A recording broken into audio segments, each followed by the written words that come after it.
Hello, welcome to my channel school help by Gunjan. मैं आपको अपनी वेबसाइट schoolhelpbygunjan.com इंट्रोड्यूस कर रही हूँ। ये आपको नोट्स के लिए हेल्प करेगी, आपको कोई डेफिनेशन की रिटन फॉर्म चाहिए उसके लिए आपको हेल्प करेगी, एनसीईआरटी सॉल्यूशंस और वर्कशीट्स में भी हेल्प करेगी। हमने मेन 3 सब्जेक्ट लिए हैं, इंग्लिश, मैथमेटिक्स और साइंस।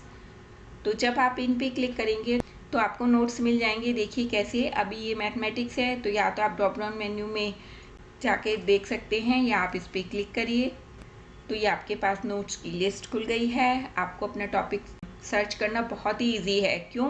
क्योंकि हमने अल्फ़ाबेटिकल ऑर्डर में सारे टॉपिक्स को अरेंज किया है। हमें देखना है लाइन्स एंड एंगल्स, तो ये आ गया लाइन्स एंड एंगल्स। अब मैं इस पर क्लिक करूँगी तो मेरे पास ये नोट्स खुल गए हैं। नोट्स जो ये हमने बनाए हैं ये सिंपल वे में बनाए हैं, विद डायग्राम बनाए हैं, तो जिसको कि आप आसानी से देख सकते हैं और समझ सकते हैं डायग्राम की सहायता से।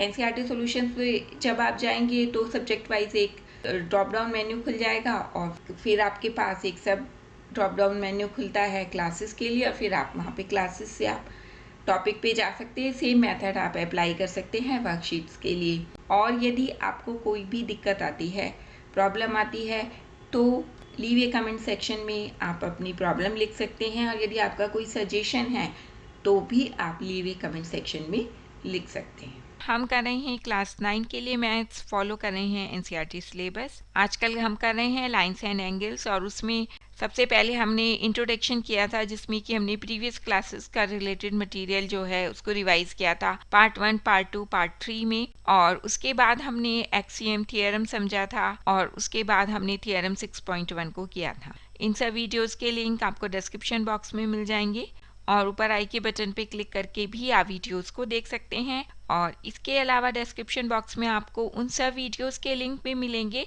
जिन चैप्टर्स को हमने कवर किया है। तो आपको कोई कंफ्यूजन है तो आप वहाँ उन चैप्टर्स को देख सकते हैं। आज हम करेंगे लाइन्स एंड एंगल्स में एक्सरसाइज 6.1, और उसका करेंगे क्वेश्चन नंबर 1। तो ये क्वेश्चन नंबर 1 है। फिगर जो क्वेश्चन नंबर 1 के साथ दी गई है, फिगर 6.13, उसको डिस्प्ले कर रहे हैं। इसमें दिया है lines A B and C D intersect at O. तो ए बी और सी डी दो लाइंस हैं जो कि ओ पे इंटरसेक्ट कर रही हैं। ये फिगर से बिल्कुल क्लियर है। यदि angle A O C plus angle B O E ये 70 डिग्री के हों और एंगल बी ओ डी ये 40 डिग्री का हो, तो हमें दो एंगल्स को ज्ञात करना है, एंगल बी ओ ई और रिफ्लेक्स एंगल सी ओ ई। हमने क्वेश्चन समझ लिया है, डायग्राम समझ लिया है, और अब हम इसको शुरू करते हैं। ये जो हमारा क्वेश्चन के साथ डायग्राम दिया था उसको हमने एज इट इज को यहाँ पे कॉपी कर लिया है। अब line A B and C D intersect at O, ये हमें दिया हुआ है, एज इट इज हमने लिखा है angle A O C plus angle B O E. Angle A O C plus B O E ये 70 डिग्री का है, ये भी हमें गिवन है।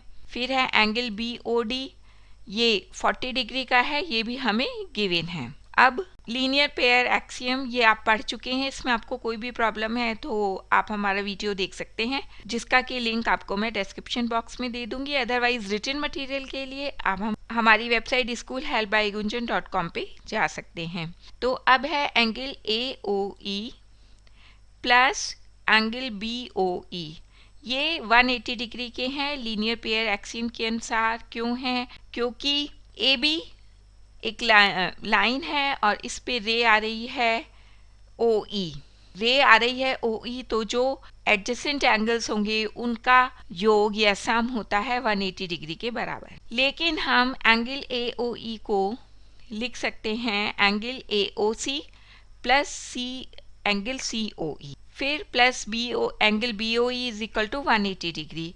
Angle A O C plus B O E is equal to 70 degree, ये हमें given है। तो यहाँ से हमने angle A O C plus B O E की वैल्यू 70 डिग्री अपनी इक्वेशन में रख दी है, और अब हम इसे सॉल्व करते हैं तो आंसर आ जाता है 110 डिग्री।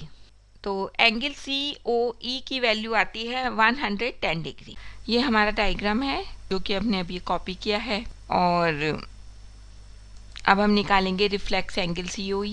रिफ्लेक्स एंगल आप प्रीवियस क्लासेस में पढ़ चुके हैं और हमने लाइंस एंड एंगल चैप्टर के शुरू में इंट्रोडक्शन पार्ट किया था, तो उसमें भी हमने टाइप्स ऑफ एंगल्स में इसको कवर किया है। आप वहां से इसको समझ सकते हैं। तो रिफ्लेक्स एंगल COE होगा 360 डिग्री माइनस COE। तो वैल्यू पुट कर देते हैं। 360 डिग्री माइनस एंगल COE की वैल्यू है 110 डिग्री, और जब हम इसे सॉल्व करेंगे तो आंसर आता है 250 डिग्री। तो ये जो येलो से पार्ट दिख रहा है आपको, ये है reflex angle COE is equal to 250 degree. अब CD एक लाइन है और इस पे रे आप गैस करिए कौन सी रे है। रे है OE। जब CD लाइन है, OE रे है और दो एडजेसेंट एंगल बन रहे हैं, तो हम यहाँ पे क्या यूज करेंगे, linear pair axiom. Linear pair axiom आप पहले कर चुके हैं। आपको फिर भी कोई प्रॉब्लम है तो उस वीडियो का लिंक आपको डिस्क्रिप्शन बॉक्स में मिल जाएगा। तो लीनियर पेयर एक्सियम के according angle COE plus angle EOD ये क्या होंगे, 180 डिग्री के बराबर इनका टोटल होगा। तो angle COE plus angle EOD is equal to 180 degree. तो हम angle COE as it is रहेगा और एंगल EOD को लिख सकते हैं angle EOB plus angle BOD। तो अब हम क्या करेंगे, यहाँ पे एंगल COE और एंगल BOD की वैल्यूज को पुट कर देंगे। तो एंगल COE की वैल्यू 110 डिग्री, एंगल BOD की value 40 degree plus angle EOB is equal to 180 degree. इसको अब हम सॉल्व करते हैं तो एंगल EOB की वैल्यू आ जाती है 30 डिग्री। तो इस तरीके से हमें दो चीज़ें ज्ञात करनी थी, रिफ्लेक्स एंगल COE जो कि 250 डिग्री के बराबर है और एंगल EOB जो कि 30 डिग्री के बराबर है। एक्सरसाइज 6.1 का क्वेश्चन नंबर 1 सॉल्व किया। आपको कोई भी प्रॉब्लम आती है तो आप मुझे कमेंट बॉक्स में लिख सकते हैं। रिटन मटेरियल के लिए आप हमारी वेबसाइट schoolhelpbygunjan.com पे जा सकते हैं। वहाँ पे साइंस और मैथ्स के, इंग्लिश के आपको नोट्स अवेलेबल हैं, NCERT सॉल्यूशन से अवेलेबल हैं और वर्कशीट्स भी अवेलेबल हैं। आपका कोई भी सजेशन है तो आप मुझे कमेंट बॉक्स में लिख सकते हैं, और आप किसी एजुकेशनल टॉपिक पे वीडियो देखना चाहते हैं तो भी आप मुझे कमेंट बॉक्स में लिख सकते हैं। और आप हमारे वीडियो को लाइक कीजिए, शेयर कीजिए और हमारे चैनल को सब्सक्राइब कीजिए। Thank you.